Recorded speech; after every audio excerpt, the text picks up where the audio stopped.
નમસ્તે વિદ્યાર્થી મિત્રો, ધોરણ 12 વિષય ઇકોનોમિક્સ, ચેપ્ટર 8 કૃષિ ક્ષેત્ર.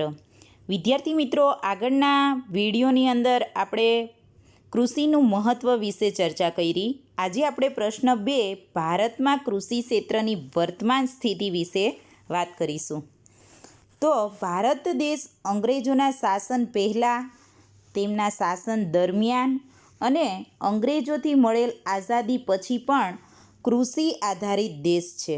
શું કીધું છે કે આપણો દેશ છે તે અંગ્રેજોના શાસન પહેલાં, એટલે કે દેશની અંદર જ્યારે અંગ્રેજોનું આગમન ન થયું હતું ત્યારે પણ અને એના શાસન દરમિયાન તેમજ અંગ્રેજોથી આઝાદી મેળવ્યા પછી પણ આપણો દેશ ખેતી ક્ષેત્ર પર આધારિત, એટલે કે કોના પર આધાર રાખે છે? ખેતી ક્ષેત્ર પર આધાર રાખે છે, એટલે કે કૃષિ આધારિત દેશ છે. અર્વાચીન સમયમાં ઔદ્યોગિકરણને વધુ મહત્ત્વ આપવાને લીધે ભૂતકાળ કરતાં વર્તમાનમાં કૃષિ ક્ષેત્રમાં ખૂબ જ મોટા પરિવર્તનો જોવા મળ્યા છે. શું કીધું છે? અર્વાચીન સમયમાં ઔદ્યોગિકરણને વધુ મહત્ત્વ, એટલે કે બીજી પંચવર્ષીય યોજનાથી દેશના આર્થિક વિકાસમાં ઉદ્યોગોને વધારે મહત્ત્વ આપવામાં આવતું હતું. અને શું કીધું? તેના લીધે ભૂતકાળ કરતાં વર્તમાનમાં કૃષિ ક્ષેત્રમાં ખૂબ જ મોટા પરિવર્તનો જોવા મળ્યા છે. ભૂતકાળની તુલનામાં આજે રોજગારી, ઉત્પાદન, નિકાસ કમાણી જે સ્તર પર કૃષિ ક્ષેત્ર અગ્રેસ રહ્યું છે, એટલે કે મોખરે રહ્યું છે, આગળ રહ્યું છે, તેમાં સારા એવા ફેરફારો જોવા મળી રહ્યા છે. નોંધનીય બાબત એ છે કે કૃષિ ક્ષેત્રે દેશના અર્થતંત્રની અંદર, એટલે કે દેશના અર્થતંત્ર માટે રોજગારીના ક્ષેત્રે ખૂબ જ મહત્ત્વનું રહ્યું છે. છતાં દેશની રાષ્ટ્રીય આવકમાં કૃષિ ક્ષેત્રનો ફાળો બીજા ક્ષેત્રની તુલનામાં ખૂબ જ ઓછો જોવા મળ્યો છે. એટલે કે દેશના અર્થતંત્રની અંદર રોજગારી ક્ષેત્રે વાત કરીએ તો કૃષિ ક્ષેત્રનું મહત્ત્વ ઘણું બધું છે, પરંતુ દેશની રાષ્ટ્રીય આવકની અંદર જો સૌથી વધારે, એટલે કે વધારે ફાળો જોઈએ રાષ્ટ્રીય આવકમાં, તો ઉદ્યોગ ક્ષેત્ર અને સેવા ક્ષેત્રનો વધારે છે. કૃષિ ક્ષેત્રનો ફાળો એની તુલનામાં ઓછો જોવા મળે છે.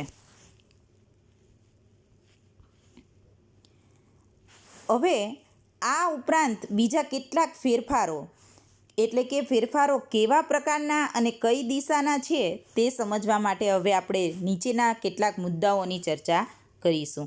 હવે વાત કરીએ તો સૌપ્રથમ રાષ્ટ્રીય આવકમાં ફાળો, કૃષિ ક્ષેત્રનો રાષ્ટ્રીય આવકમાં ફાળાની વાત કરીએ તો 1950-51ની અંદર રાષ્ટ્રીય આવકમાં ફાળો કેટલો હતો? 53.1% જેટલો હતો. 1960-61ની અંદર 48.7% જેટલો. 70-71ની અંદર 42.3% જેટલો. 1980-81ની અંદર 36.1% જેટલો જોવા મળ્યો. 1991 એટલે કે 90-91ની અંદર જોઈએ વાત કરીએ તો 29.6% જેટલો જોવા મળ્યો હતો.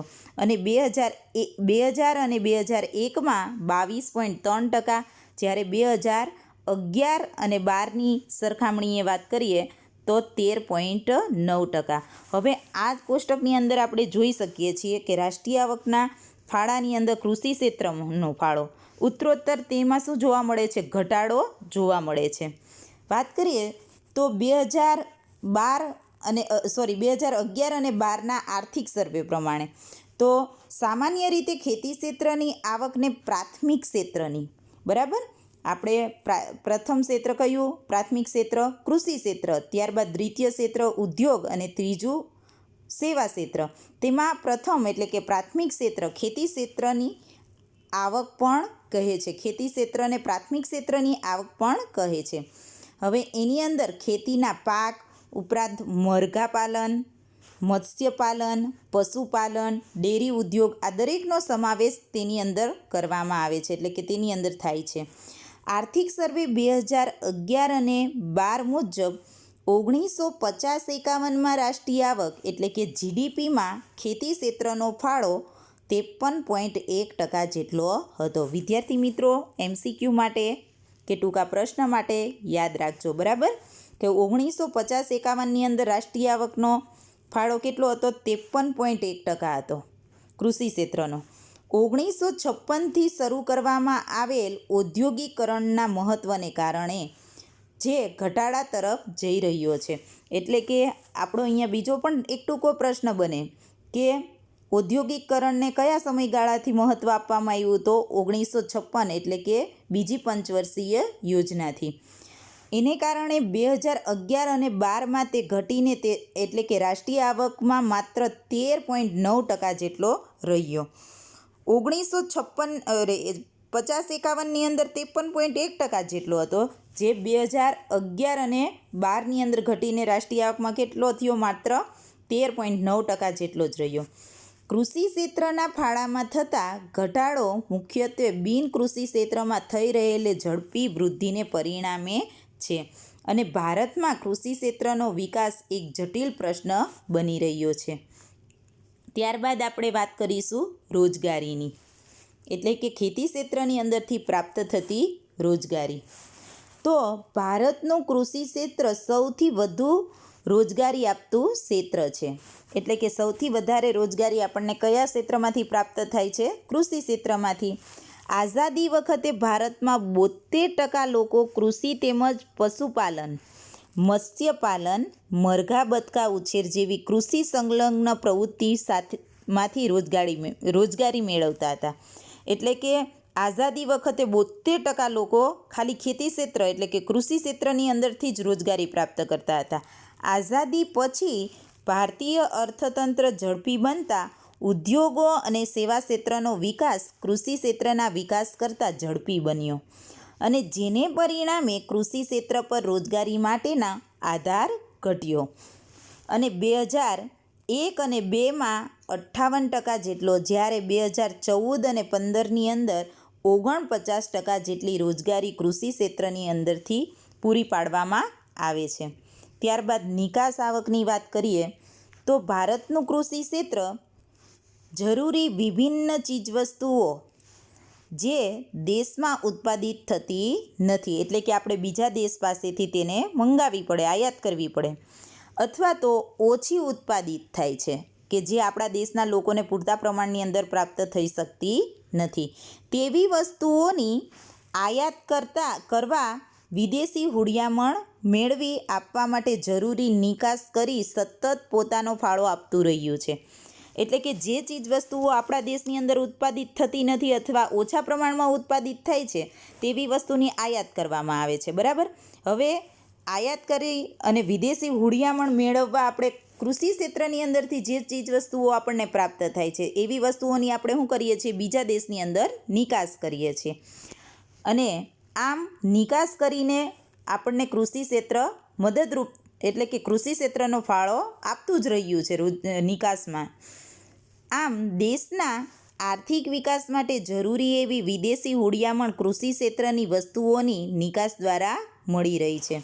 દાખલા તરીકે વાત કરીએ તો કેવી વસ્તુની નિકાસ? ચા, મરી મસાલો, ફળ વગેરે ચીજવસ્તુઓની નિકાસ કરીને દેશ માટે કિંમતી એવી વિદેશી હુડિયામણ કમાઈ આપે છે. આઝાદી સમયે ભારતની કુલ નિકાસ આવક પૈકી 70% આવક તો માત્ર કૃષિ ક્ષેત્રમાંથી જ મળી રહી હતી. એટલે કે આઝાદીના સમયગાળા દરમિયાન ભારતની કુલ નિકાસ જેટલી આપણા દેશની અંદરથી નિકાસ થતી એની અંદરથી 70% આવક તો માત્ર કયા ક્ષેત્રમાંથી આવતી? કૃષિ ક્ષેત્રમાં. એક MCQ માટે કે ટૂંકા પ્રશ્ન માટે તમારે યાદ રાખવાનું છે. પરંતુ ઉદ્યોગ અને સેવા ક્ષેત્રે દેશના વિકાસની પ્રક્રિયા અગ્રસ્થાને, એટલે કે ઉદ્યોગ અને સેવા ક્ષેત્રે પણ દેશનો વિકાસ કેવો જોવા મળ્યો છે? અગ્રસ્થાને, મોખરે, પ્રથમ સ્થાને રહ્યો છે. તેને કારણે નિકાસ આવકમાં કૃષિ ક્ષેત્રનો ફાળો કેવો જોવા મળી રહ્યો છે? ઘટતો. 2013-14 મુજબ દેશની કુલ નિકાસ આવકમાં કૃષિ ક્ષેત્રનો ફાળો માત્ર 14.2% જેટલો નોંધાયેલ છે. ત્યારબાદ આપણે આગળનો પોઈન્ટની વાત કરશું, ચોથું, જીવન ધોરણ. તો વિશ્વના લોકોના જીવનનો પ્રાથમિક આધાર હંમેશાથી કૃષિ ક્ષેત્ર જ રહ્યું છે. ભારતમાં પણ લોકોનું જીવન ધોરણ ઊંચું લાવવા માટે કૃષિ ક્ષેત્રે સતત કાર્યરત રહ્યું છે. કૃષિ ક્ષેત્રે મુખ્યત્વે અનાજ અને રોકડિયા પાકોને અનાજતર પાક એમ બે પ્રકારના, અનાજતર પાક તરીકે પણ ઓળખવામાં આવે છે, એમ બે પ્રકારના પાકોનું ઉત્પાદન આવ્યું છે. તમામ ધાન્યો તથા કઠોળનો સમાવેશ અનાજના પાકમાં થાય છે કે જેનું ઉત્પાદન કરી ભારત સ્વનિર્ભર બન્યું છે. રૂ, શણ, મગફળી, તેલીબિયા, શેરડી વગેરેનો સમાવેશ રોકડિયા પાકની અંદર થાય છે. બરાબર, અહીંયા આપણને ટૂંકા પ્રશ્ન સ્વરૂપે પણ પૂછાઈ શકે કે રોકડિયા પાકના ઉદાહરણ આપો, તો શું આવશે? રૂ, શણ, મગફળી, તેલીબિયા અને શેરડી, જે ઉદ્યોગોમાં કાચા માલ તરીકે પણ વાપરવામાં આવે છે. આ ઉપરાંત આજના ખેડૂતો શાકભાજી, ફળફળાદી, ફૂલ વગેરેની પણ ખેતી કરતા થયા છે. આમ ભારત કૃષિ ક્ષેત્ર એટલે કે કૃષિ ક્ષેત્રે લોકોને કૃષિજન્ય જરૂરિયાત પૂર્ણ કરતું રહ્યું છે. ભારતમાં વર્ષ 1951માં અનાજની માથાદીઠ ઉપલબ્ધતા દૈનિક 395 ગ્રામ હતી, જે વર્ષ 2013માં દૈનિક 511 ગ્રામ થઈ હતી. આમ ભારતીય લોકોની પોષણક્ષમ જરૂરિયાતો કૃષિ ક્ષેત્ર દ્વારા સારા એવા પ્રમાણમાં સંતોષાતી હોવાથી લોકોનું સરેરાશ જીવન પણ વધ્યું છે. કેમ કે જે લોકો ભૂખમરાને કારણે મૃત્યુ પામતા, જે હવે આપણે અહીંયા વાત કરી આ મુદ્દાની અંદર કે ભારત હવે કેવું વસ્તુનું એટલે કે અનાજ કઠોળની બાબતમાં વસ્તુનું ઉત્પાદન કરતું એક ભારત સ્વનિર્ભર બન્યું છે. એટલે કે હવે એને અનાજ બાબતે બીજા દેશ પર આધાર રાખવો પડતો નથી. આપણને આપણા દેશની અંદરથી જ પૂરતા પ્રમાણની અંદર પ્રાપ્ત થઈ રહે છે. એવી વસ્તુ જેને કારણે એટલે કે દેશની અંદર જેને કારણે ભૂખમરાને કારણે જે મૃત્યુ થતા હતા તેની અંદર શું જોવા મળ્યું છે? ફેરફાર જોવા મળ્યું છે. અને એને કારણે પણ સરેરાશ આયુષ્ય બરાબર વધ્યું છે અને લોકોના જીવન ધોરણની અંદર પણ સુધારો થતો જોવા મળ્યો. ત્યારબાદ વાત કરીશું આપણે કૃષિ ઉત્પાદનમાં વૃદ્ધિ.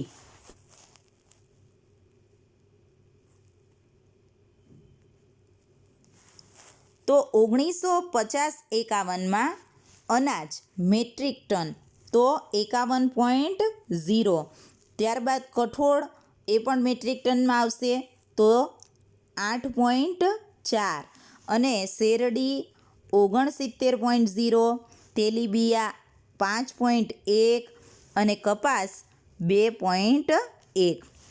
જ્યારે એની સામે વાત કરીએ તો 2013 અને 14માં 2013 અને 14ની સરખામણી કરીએ તો અનાજ 264.4, કઠોળ 19.6, શેરડી 348.0, તેલીબિયા 32.4 અને કપાસ 36.5. હવે આ ઉપર જણાવેલ જે અનુસૂચિ છે એટલે કે જેની વાત કરી છે તે ભારતમાં કૃષિ ક્ષેત્રમાં કુલ ઉત્પાદનની દ્રષ્ટિએ સતત તેની અંદર આપણે જોયું 1950-51ની સરખામણીમાં 2013 સુધીની અંદર તેની અંદર સતત વધારો થયેલો જોવા મળ્યો છે. બરાબર, એની ઉપર એક નજર નાખીએ તો વર્ષ 1951માં અનાજનું ઉત્પાદન 15 મેટ્રિક ટન હતું, જે વર્ષ 2013 અને 14માં વધીને 264.4 મેટ્રિક ટન થયું. એટલે કે તેની અંદર 5 ગણાથી વધુ વધારો સૂચવે છે. 1951થી 2013-14ની સરખામણીમાં કેટલો? ત્યાં સુધીનો 5 ગણો વધારો જોવા મળે છે. વર્ષ 1951માં કઠોળનું ઉત્પાદન 8.4 મેટ્રિક ટન હતું, જે વધીને 2013-14માં 19.6 મેટ્રિક ટન થયું. એટલે એની અંદર 2.5 ગણો વધારો સૂચવે છે. વર્ષ 1951માં શેરડીનું કુલ ઉત્પાદન 69.0 મેટ્રિક ટન હતું, જે વધીને 2013-14માં 348 મેટ્રિક ટન થયું. એટલે કે 1951ની સરખામણીમાં 2013-14 સુધીમાં 5 ગણો વધારો સૂચવે છે શેરડીના કુલ ઉત્પાદનની અંદર. ત્યારબાદ 1951માં તેલીબિયાનું કુલ ઉત્પાદન 5.1 મેટ્રિક ટન હતું, જે વધીને 2013-14માં 32.4 મેટ્રિક ટન થયું.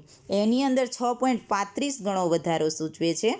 ત્યારબાદ 1951માં કપાસનું કુલ ઉત્પાદન 2.1 મેટ્રિક બેલ એટલે કે ગાંસડી હતું, જે વધીને 2013-14માં 36.5 મેટ્રિક ગાંસડી જેટલું થયું. એટલે કે તેની અંદર કેટલો સૌથી વધારો 17 ગણો વધારો સૂચવે છે. ત્યારબાદ આપણે વાત કરીશું ઔદ્યોગિક વિકાસનો પાયો. કૃષિ ક્ષેત્ર એ ઔદ્યોગિક ક્ષેત્રના વિકાસ માટેનો આધાર છે, કેમ કે ઔદ્યોગિક ક્ષેત્રની જરૂરી એવો કાચો માલ એ કૃષિ ક્ષેત્ર દ્વારા જ પૂરો પાડવામાં આવે છે. બરાબર, કે શું કીધું છે કે કૃષિ ક્ષેત્ર છે એ ઔદ્યોગિક ક્ષેત્રના વિકાસ માટેનો એક આધાર છે, એનો પાયો છે. કેમ કે ઔદ્યોગિક ક્ષેત્ર માટે જે જરૂરી મૂળ કાચો માલ છે આપણને ક્યાંથી પ્રાપ્ત થાય છે? કૃષિ ક્ષેત્રની અંદરથી, જેના આધારે ઔદ્યોગિક એકમો પોતાની ક્ષમતા અનુસાર ઉત્પાદન વધારીને વધુને વધુ વિકાસ પ્રાપ્ત કરી શકે છે. ઉત્પાદિત વસ્તુઓનું ભારત દેશનું સૌથી મોટું બજાર ગ્રામ્ય ક્ષેત્રો છે. શું કહે છે? ઉત્પાદિત વસ્તુઓ માટેનું ભારત દેશમાં સૌથી મોટું બજાર ક્યાં જોવા મળે છે? ગ્રામ્ય ક્ષેત્રોમાં છે. જેનું મુખ્ય કારણ છે કે ભારતીય વસ્તીના 69% લોકો, વિદ્યાર્થી મિત્રો MCQ માટે યાદ રાખજો કે ભારત દેશની જે વસ્તી છે એમાં કુલ વસ્તીના 69% લોકો જે ક્યાં વસે છે? ગ્રામ્ય વિસ્તારમાં વસવાટ કરે છે. આ 69% લોકોની આવકનો મુખ્ય સ્ત્રોત કયો છે? ખેતી છે. અને તેના લીધે જ ગ્રામ્ય વિસ્તાર ઔદ્યોગિક ઉત્પાદનની વસ્તુઓ જેવી કે ટીવી છે, ફ્રીજ છે, બાઇક છે, મોબાઈલ છે વગેરે જેવી વસ્તુઓ અને તેમની માંગનું સર્જન કરી શકે છે.